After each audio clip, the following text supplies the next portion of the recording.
Welcome, आप सभी का स्वागत है हेलो शिक्षा के यूट्यूब चैनल में। बात हो रही है डीएलएड एंट्रांस प्रिपरेशन के बारे में 2023 का, और विषय आज है सामाजिक अध्ययन।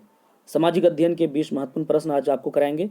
आप जो है इन प्रश्नों का जो है उत्तर जो है कमेंट बॉक्स में बताइएगा, कितना सही हुआ नहीं हुआ। बहुत ही इंपॉर्टेंट प्रश्न है। आज का पहला प्रश्न है, सिंधु घाटी लिपि की सूचना स्रोत ज्ञात होती है।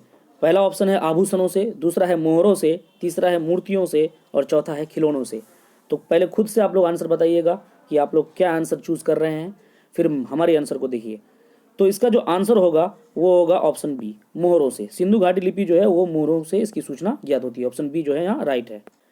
नेक्स्ट प्रश्न है, निम्नलिखित में से कौन सा वेद गद्य एवं पद दोनों में है? गद्य एवं पद दोनों में है। पहला ऑप्शन है ऋग्वेद, दूसरा है अथर्ववेद, तीसरा है यजुर्वेद और चौथा है सामवेद। तो इसका जो आंसर होगा वो होगा यजुर्वेद, ऑप्शन सी। गद्य एवं पद दोनों में ये शामिल है, ऑप्शन सी यहाँ राइट है, यजुर्वेद। अगला प्रश्न है, महायान के संस्थापक हैं नागार्जुन, उपाली, अश्वघोष, आनंद। तो इसका जो आंसर होगा ऑप्शन ए बिल्कुल यहाँ राइट है। महायान के संस्थापक कौन है? अर्जुन है। इससे पहले कि आप चैनल में नए हैं तो चैनल को सब्सक्राइब कर दीजिए, लाइक कर दीजिए, बेल आइकन के बटन को प्रेस कर दीजिए और दोस्तों के साथ शेयर जरूर कीजिए।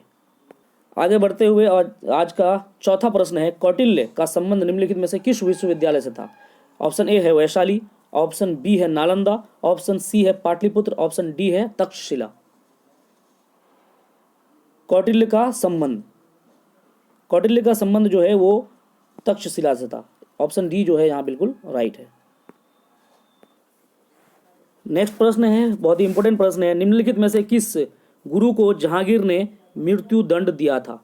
ऑप्शन ए है गुरु हरिकिशन, ऑप्शन बी है गुरु तेज बहादुर, ऑप्शन सी है गुरु गोविंद सिंह, ऑप्शन डी है गुरु अर्जुन देव। जहांगीर ने किसको मृत्यु दंड दिया था? तो ऑप्शन डी गुरु अर्जुन देव को। ऑप्शन डी जो है यहाँ बिल्कुल राइट है। नेक्स्ट प्रश्न है, इंपोर्टेंट प्रश्न ये भी है, निम्नलिखित में से किसने मुगल काल में ऐतिहासिक विवरण लिखा? ऑप्शन ए है नूरजहां बेगम, ऑप्शन बी है रजिया सुल्ताना, ऑप्शन सी है गुलबदन बेगम, ऑप्शन डी है जहां आरा बेगम। आंसर बताइए आप लोग। इसका जो आंसर होगा वो होगा ऑप्शन सी, गुलबदन बेगम। मुगल काल में ऐतिहासिक विवरण लिखा था गुलबदन बेगम। नेक्स्ट प्रश्न है, सिराजुद्दौला के साथ अंग्रेजों ने की थी। यहाँ पे टाइपिंग मिस्टेक है, यहाँ सौंध नहीं होगा, यहाँ संधि होगा, संधि, और यहाँ भी संधि होगा। सिराजुद्दौला के साथ अंग्रेजों ने की थी अलीनगर की संधि, बीजापुर की संधि, मगध की संधि, उपरोक्त में से कोई नहीं। सिराजुद्दौला के साथ अंग्रेजों ने क्या की थी? अलीनगर की संधि। ऑप्शन ए जो है यहाँ बिल्कुल राइट होता है। नेक्स्ट प्रश्न है, सती प्रथा का निषेध किया गया 1809 में, 1829 में, 1929 में, 1947 में। सती प्रथा का निषेध यानी कि सती प्रथा को खत्म किया गया, कब खत्म किया गया? 1829 में। ऑप्शन बी जो है यहाँ बिल्कुल राइट है, 1829 में। और इस सती प्रथा को किसने खत्म किया आपको कमेंट बॉक्स में बताना है। नेक्स्ट प्रश्न है, काफी इंपोर्टेंट प्रश्न है, पूना पैक्ट किसके किसके मध्य हुआ था?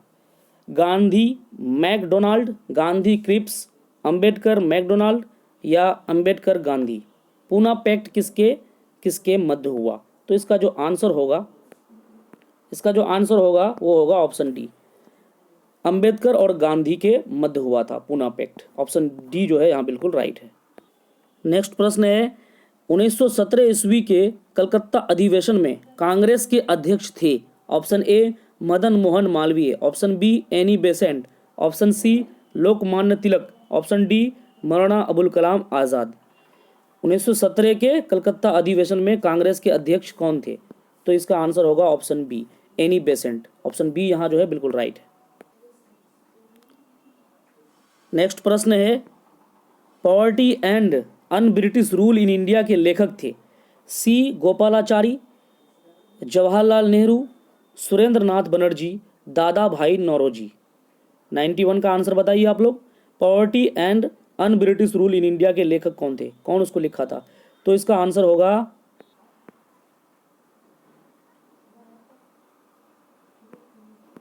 Option D, Dadabhai Naoroji. Poverty and British rule के लेखक कौन थे? दादा भाई नौरोजी। ऑप्शन डी यहाँ बिल्कुल राइट है।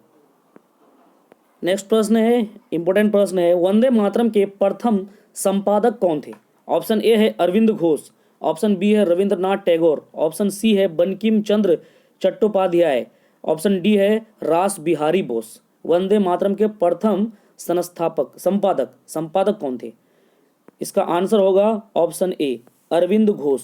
ऑप्शन ए यहाँ बिल्कुल राइट है।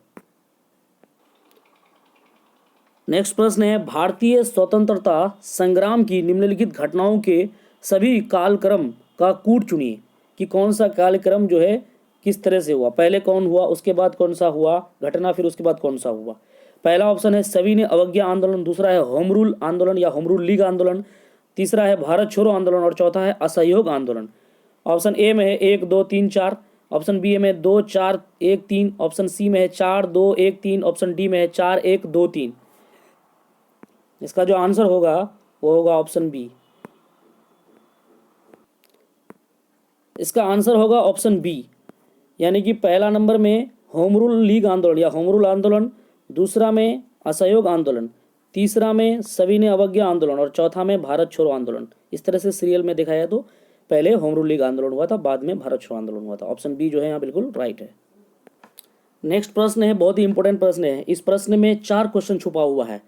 निम्नलिखित में कौन सा युग्म सुमेलित नहीं है, यानी कि सही जोड़ा नहीं है, और जो कांड हुआ है वो इस ईस्वी में हुआ है या नहीं वो बताना है। जिसमें नहीं हुआ है वो वाला यहाँ पे सही होगा क्योंकि नहीं पूछा है। पहला में है सांड्रस हत्याकांड 1928 में हुआ, जनरल डायर हत्याकांड 1932 में हुआ, अलीपुर षड्यंत्र कांड 1908 में हुआ, काकोरी कांड 1927 में हुआ। तो इसका जो आंसर होगा, इसका आंसर होगा ऑप्शन डी काकोरी हत्याकांड या काकोरी कांड। सांड्रस हत्याकांड 1928 में हुआ, सही है। जनरल डायर हत्याकांड 1932 ये भी सही है। अलीपुर षड्यंत्र ये जो है 1908 में हुआ, सही है। काकोरी कांड जो है 1927 में नहीं हुआ, इसलिए ये ऑप्शन गलत है और हमसे नहीं पूछा है। आपको बताना है कि काकोरी कांड कब हुआ है, कमेंट बॉक्स में जरूर कमेंट कीजिएगा। यहाँ पे ऑप्शन डी सही होता है। नेक्स्ट प्रश्न है, काफ़ी इंपॉर्टेंट प्रश्न है।